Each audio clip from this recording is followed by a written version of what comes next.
The demise of the Holy Prophet Muhammad was a moment of immense grief for the Muslim Ummah.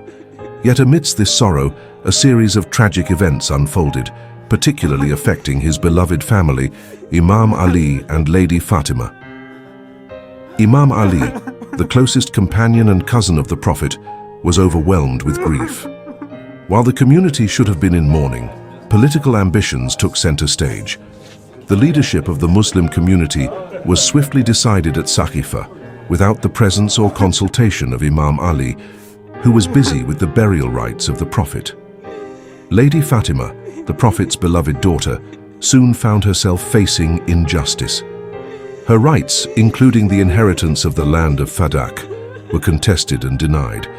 But more than the material loss, it was the disregard for the Prophet's family that pained her deeply.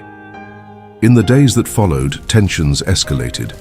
The door of Lady Fatima's house was forcibly breached, leading to her physical injury, an event that left a permanent mark on her health and contributed to her untimely demise. This assault symbolized the broader disregard for the Ahlulbayt and the Prophet's wishes. Despite their revered status, the people of Medina began to isolate Imam Ali and Lady Fatima. They would not return their greetings, adding to the emotional and social strain on the Prophet's family.